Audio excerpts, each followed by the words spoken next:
इस प्रकार अनेक विध हमारी नाभि चक्र की जो कुछ भी सुरक्षा है उसे रखना चाहिए। और नाभि में सबसे बड़ी सुरक्षा तब होती है कि हम परमात्मा को मांगते हैं। हमारी खोज आत्मा की होती है और स्पिरिट की होती है। जब हमारी खोज आत्मा की होगी तभी आपको आपकी नाभि जो है सुरक्षित मिलेगी।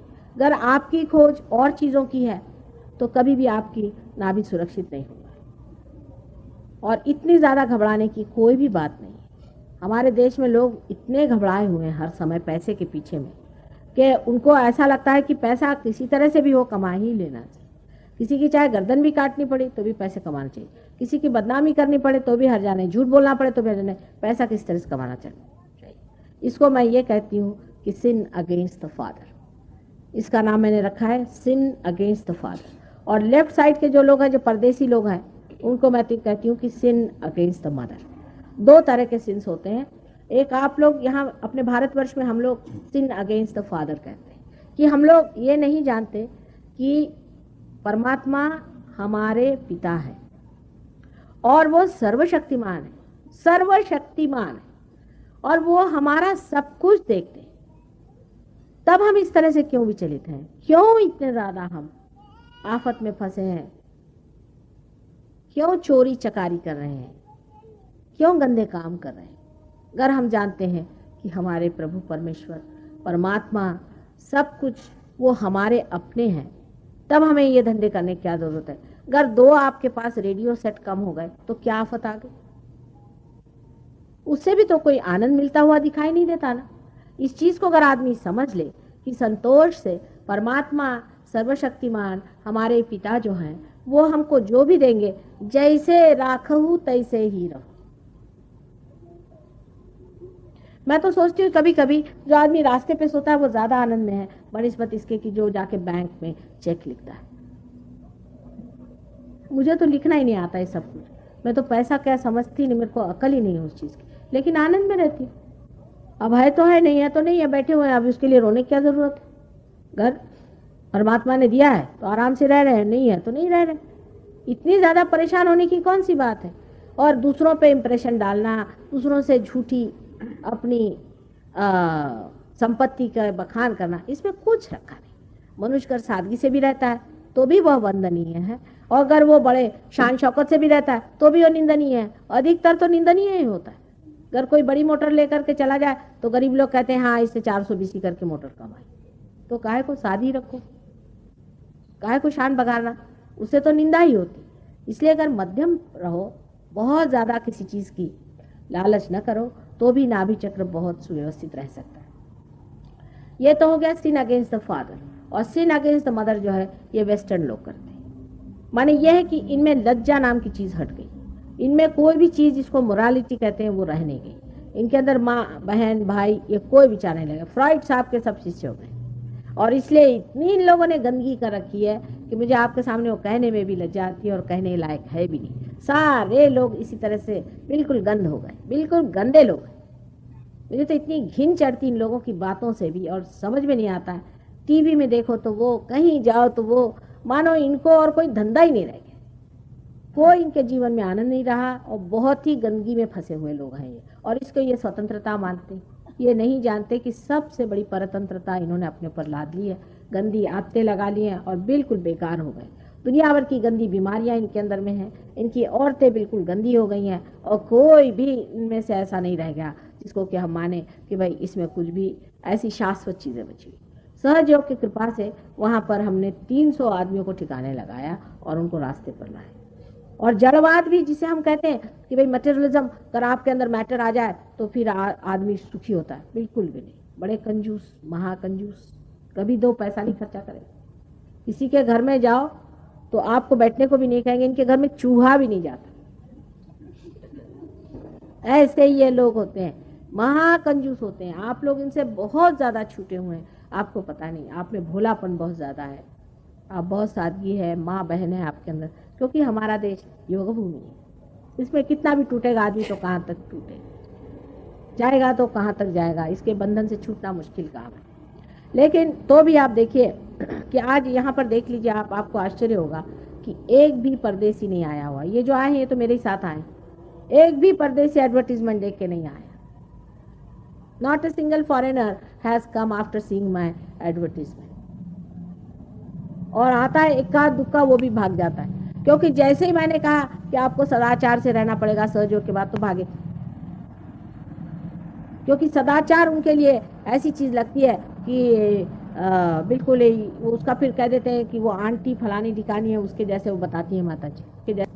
पर ये होते हुए भी लंदन जैसे शहर में आज भी हमने 300 आदमी ऐसे खड़े कर दिए हैं कि जिनको आप मान सकते हैं कि सदाचारी भी हैं, बड़े उच्च स्थिति के हैं, और आप ये भी मान सकते हैं कि ये लोग बहुत ही ज़्यादा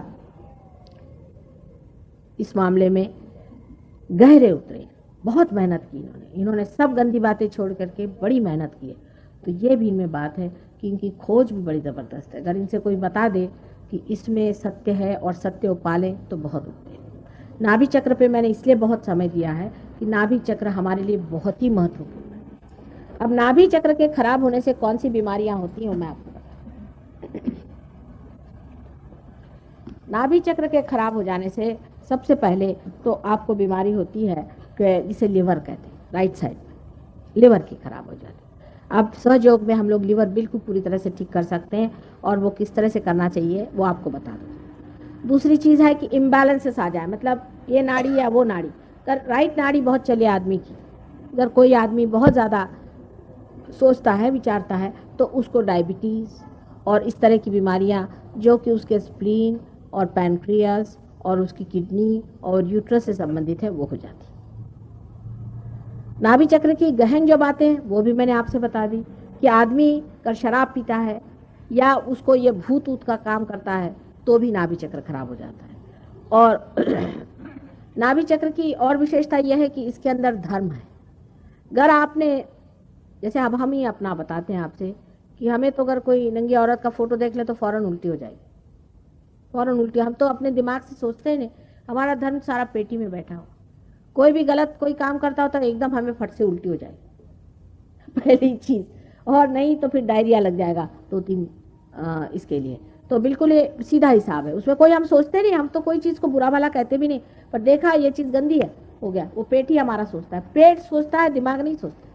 तो धर्म जो है पेट में है, और इसीलिए अपने यहाँ खान पीन का विचार बहुत बताया। लेकिन जो विचार बताया वो बिल्कुल हम लोग गलत तरीके से चलते हैं। विचार यह है कि ब्राह्मण को किसी हाथ का नहीं खाना चाहिए। ब्राह्मण माने रियलाइज सोल।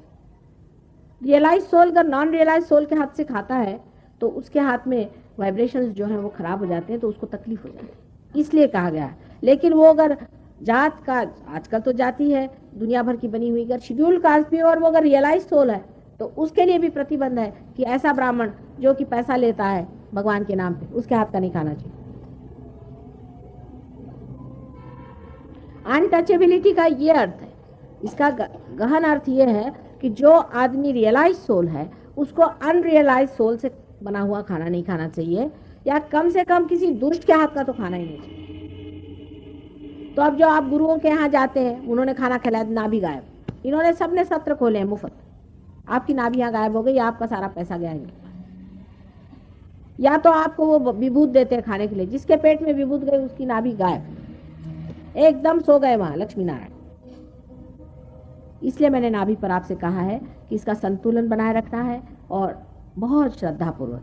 अब जो आदमी संतुलन बनाए रहते हैं उनमें नाभि चक्र में एक और विशेषता है कि बहुत ज्यादा खाने के बारे में सोचना, ये भी हमारे हिंदुस्तान में बीमारी है। सुबह से शाम तक औरतें खाना बनाती रहती हैं और उनको ये शौक है कि आदमी को बेवकूफ कैसा बनाया जाए। आदमी भी खाने के पीछे बेवकूफ रहते हैं, उनको तो खुद बनाना कुछ आता नहीं, कभी हाथ से इतना भी काम करना नहीं आता। अगर औरत कहीं मैके चले जाए तो आदमी की हालत खराब हो जाती है। औरतें भी इस बात को खूब जानती हैं, वो तरह तरह के ऐसे ऐसे खाने बना करके, कहते हैं ना कि possess your husband through his stomach, तो वो भी ऐसा एक एक बनाती रहती है। वो भी एक तरह का भूत ही है समझ लीजिए और आदमी लोग भी रात दिन इसी में लगे रहते हैं कि ये खाने को चाहिए, आज हमें ये पसंद है, हमें वो पसंद है। औरतें में इसी में लगते हैं। हालांकि हम भी बहुत अच्छा खाना बनाते हैं, पर हर समय खाने के बारे में सोचते रहना ये भी बड़ी गलत बात है कि हमें ये खाना है वो खाना है, या बहुत ज्यादा खाना तो बिल्कुल भूत का लक्षण है। हम लोग कोई लोग इतना ज्यादा खाते हैं इस भारतवर्ष में कि कोई आश्चर्य नहीं लोगों को खाने के लिए नहीं है। कुछ लोग तो क्या, अधिकतर लोग इतना खाते हैं कि आश्चर्य होता है, कभी आप विश्वास नहीं करेंगे। मैंने अपनी आंखों से देखा है। एक बार हमारे यहाँ कोई श्राद्ध था, तो हमारी सिस्टर इन लॉ ने कहा कि भाई आप श्राद्ध करा रहे हो तो इसमें तो भाई 5 ब्राह्मण को खिलाओ जरूर। मैंने कहा भाई 200 गरीब को खिला दो, भाई ब्राह्मणों का चक्कर मुझे नहीं पसंद। कहले नहीं नहीं, मेरे कहने से। मैंने कहा अच्छा बस। वो आए, उनका नहीं कुछ ज्यादा कुछ करने का नहीं, सिर्फ 5 शेर कलाकंद हम लोग के लिए, सबके लिए लाओ। मैंने सोचा घर भर ले जाएंगे बेचारे, इतने बड़े बड़े उनके तो पेट थे, और आके बैठे और 5-5 शेर सबने मेरे सामने 1 घंटे के अंदर गप गप गप गप खा लिया। मेरे को तो वो कभी भूलता ही नहीं। मैं कहती हूँ ये लोग 5-5 शेर खाएंगे तो ऐसे बहुत से लोग होंगे जिनको इतना भी नहीं मिलेगा। खाने पे बैठेंगे तो कंपटीशन हो जाएगी अपने यहाँ। एक साहब ने 63 गुलाब जामुन खाया और वो सबको तारीफ अपनी बताते फिरते हैं कि मैंने 63 गुलाब जामुन खाए। ये कोई तरीका है? एकदम भूतों के लक्षण है, बकासुर। इस तरह से खाने की क्या जरूरत है? मनुष्य बहुत थोड़े खाने से भी जीवित रहता है, कोई ज्यादा खाने की जरूरत नहीं, बहुत थोड़ा खाना चाहिए। लेकिन जो लोग बिल्कुल भी नहीं खाते, अब उपासड़े लोग, ये बिल्कुल बेकार होते। उपास करने की बिल्कुल कलयुग में जरूरत नहीं। उपास हमारे यहाँ निषिद्ध है, हमारे सहयोग में निषिद्ध है, कोई सा भी उपास नहीं करने का।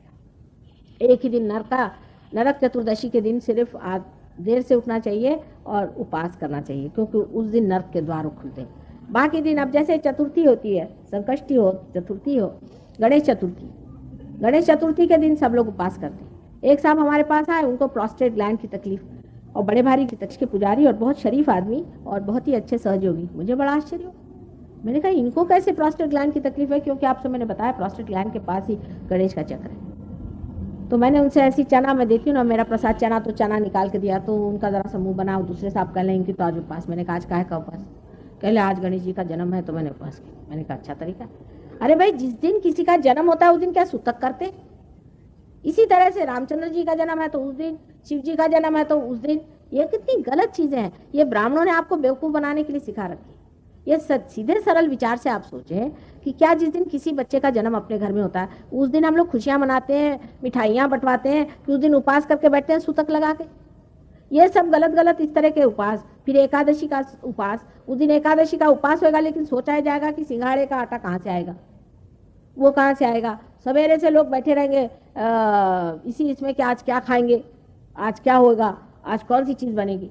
ये कोई उपास हो? चित्त को हल्का रखना चाहिए। रात दिन खाने के बारे में सोचने से भी आदमी भूखा ही मरता है, क्योंकि उसको लीवर की बीमारी हो गई तो भूखा मरेगा, उसको अगर कोई तकलीफ हो गई तो भूखा मरेगा। इस तरह की बहुत सी चीजें होती हैं जिससे भी आदमी को भूखा रहना पड़ता है। फिर आप काहे को जबरदस्ती भूखे रह रहे? अगर कोई शरीर में तकलीफ हो गई तो आदमी भूखा रहता है, उसके पेट में शिकायत हो गई तो भूखा रहता है। जबरदस्ती काहे को आप भूखे रहते हैं? हाँ, वेल नरिश्ड होना चाहिए, साधारण खाना चाहिए, संतुलित खाना चाहिए, पर उसके ऊपर इतना विचार करने की कोई जरूरत नहीं।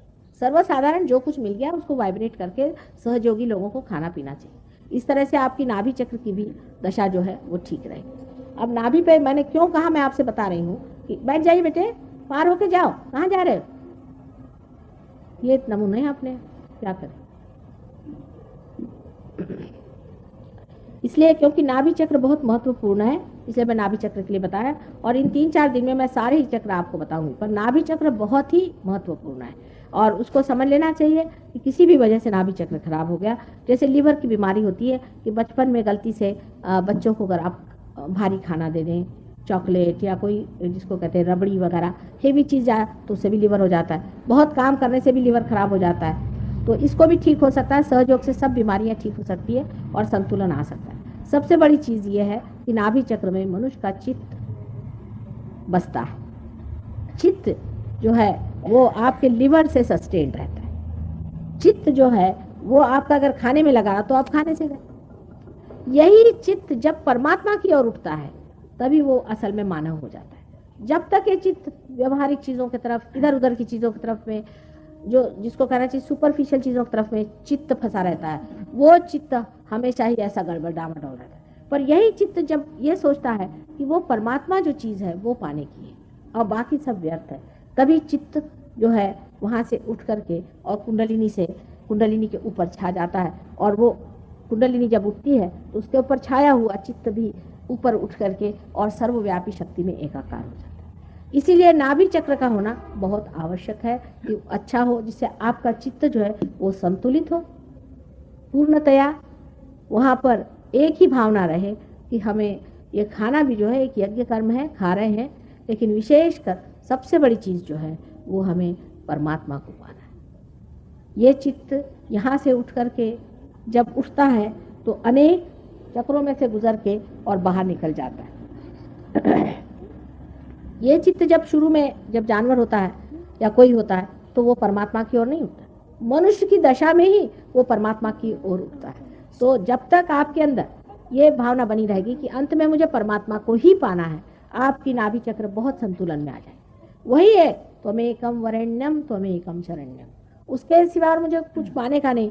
ऐसा ही आप नाभि चक्र पे संतुलन रखें तो आपका नाभि चक्र बहुत अच्छा रहेगा। और यही अगर हमारे देश में हो जाए तो हमारे देश का भी भविष्य बहुत उज्जवल है, क्योंकि हमारे देश का मैंने कहा बेस बहुत बड़ा है और बड़े बड़े अवतरण यहीं हुए हैं। विष्णु जी के सारे ही अवतरण यहाँ हुए, विष्णु जी के सारे अवतरण नाभि चक्र पे हुए हैं।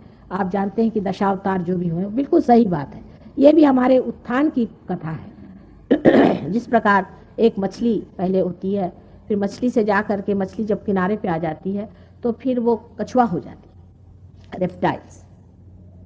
उसी प्रकार हमारी एक एक उत्थान की सीढ़ियां हमने नाभि चक्र पे ही लांघी हुई है। अंत में सारे परशुराम वगैरह जो भी हैं वो सारे ही नाभि तक है।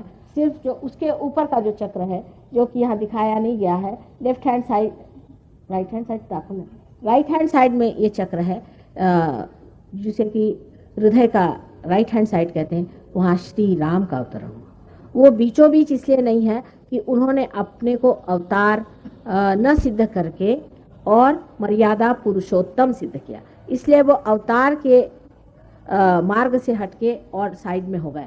लेकिन उनका भी चक्र बहुत ही महत्वपूर्ण है और वो मैं आपको कल सारा बताऊंगी सविस्तार। अब आप हम लोग ध्यान में जाएंगे। कल सवेरे भी ध्यान यहाँ पे होगा, सिर्फ ध्यान होगा। शाम को फिर मैं आपको चक्रों के बारे में